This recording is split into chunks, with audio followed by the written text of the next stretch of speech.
The Madonna of the Magnificat is a painting by Sandro Botticelli from 1481, preserved in the Uffizi gallery in Florence.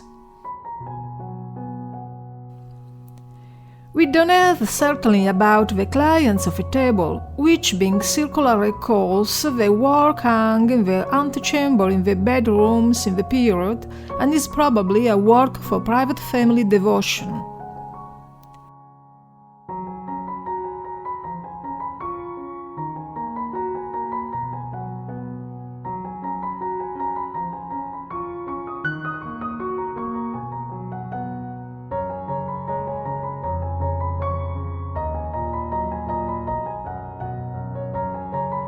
The first certain mention of a painting dates back to 1784, when Ottavio Magherini sold the masterpiece to the Uffizi.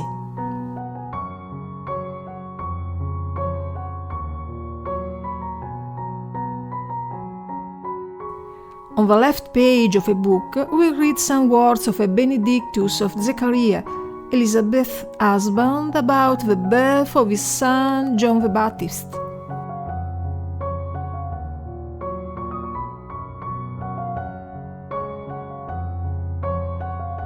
The wealth of allusion to the Baptist, the patron saint of Florence, make it a work of Florentine scope.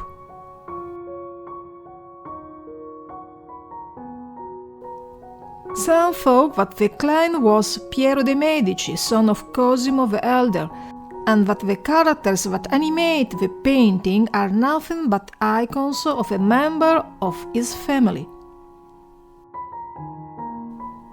Mary would forever the physiognomy of Piero's wife, Lucrezia Tornabuoni. The young man with the inkwell of his son Lorenzo, with his brother Giuliano.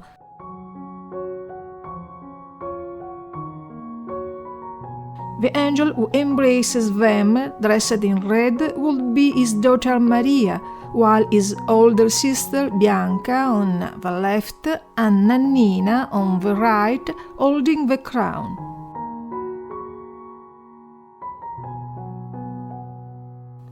The little boy should be little Lucrezia, Piero's nephew and daughter of Lorenzo the Magnificent.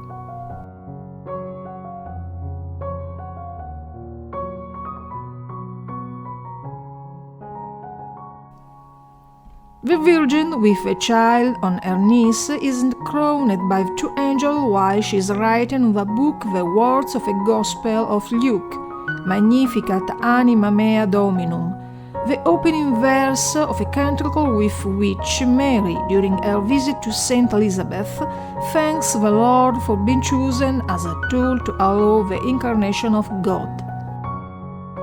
The symbolism present in this masterpiece is varied and rich. First of all, the gestural codes are interesting.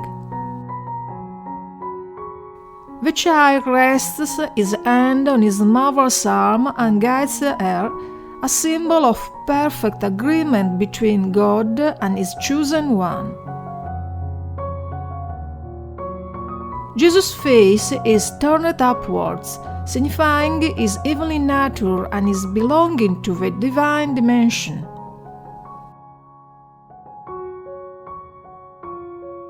With her other hand, Mary and the child hold a pomegranate, a symbol of the Passion, because the grains are stylized icon of the drops of blood shed for the redemption of humanity.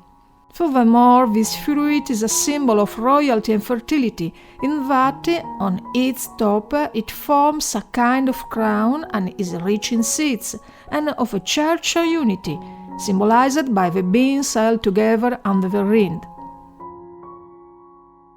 In ancient times, the pomegranate was a symbol of regeneration and immortality. According to a myth, the pomegranate tree was born from the blood of Bacchus, killed by the Titans and brought back to life by Rhea, the mother of Jupiter.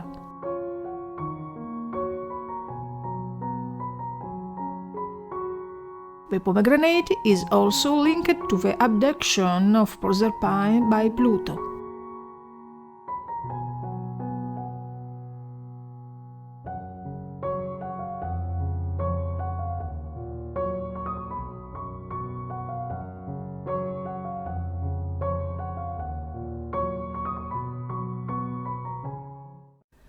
When the pomegranate appears in the Virgin's hand, it is a symbol of chastity.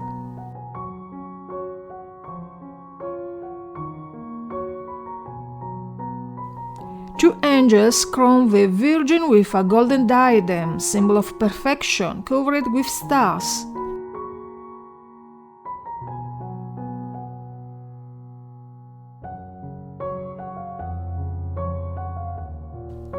On the head of a virgin, the rays of a goddess' reflected light are spread, making its morning star.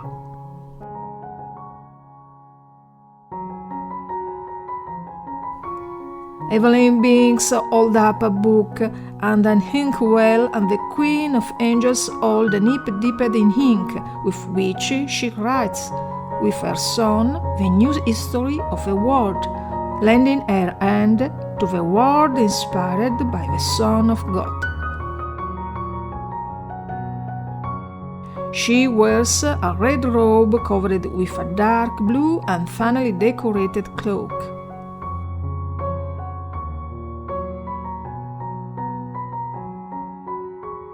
For the people of Israel, the blue recalls the acceptance of God's will. Mary, faithful daughter of Zion, realized the call to obedience that God had asked to the Israelites. In iconography, blue represents transcendence, mystery, the divine royalty, since only emperors could wear cloaks of that color, produced by the extremely expensive purple. Red is a symbol of humanity, of earthly and mortal contingency. Mary, with a red dress and blue cloak, symbolizes the fact that her divinity embraced her humanity in an embrace of fruitful love and protection. Also interesting are the decoration of a frame in which the pine cones emerge. Since ancient times, pine cone has been a symbol of fertility, maturation and reproduction, or feminine energy. How the egg represents the earth of the world and is a symbol of center.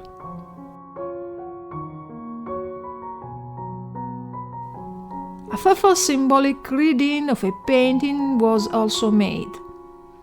The Magnificat has been defined as the manifesto of alchemical art, but is the art of representing the soul's journey toward perfection through alchemical symbols, metaphors and allegories. The Hermetic philosophy correlated with alchemical art refers to a complex of mystical religious and philosophical doctrines of Greek authors of the 2nd century AD. The monk Leonardo da Pistoia discovered 14 books of a Corpus Hermeticum and returned to Florence and handed them over to Cosimo de Medici, who is in 1463 commissioned Marsilio Ficino to translate the work from Greek to Latin. These writings they spread readily during the Renaissance and influenced many artists of the time. According to this theory, the various colors of angels' clothes are symbol of a thesis from which the spirit passes before being purified. The angel dressed in black represents the nigredo, the first phase of alchemic transformation, the white one the albedo.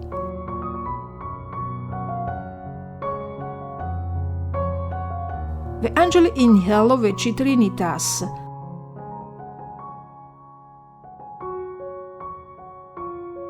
and the angel in red the rubedo, last of the phases before the transformation into the philosopher's stone, capable of healing the corruption of matter. In Christian alchemy, the red color is equivalent to Pentecost, or the descent of the Holy Spirit on earth in the form of tongues of fire. The child is wrapped in a completely white cloth without the influence of other colors, a symbol of the fact that the purity of his spirit is total and holds the symbol of a philosopher's stone in his hand. The painting would therefore summarize the whole process of development of a potential and spiritual elevation of an individual, thanks to the power of transformation held in the hands of a divinity.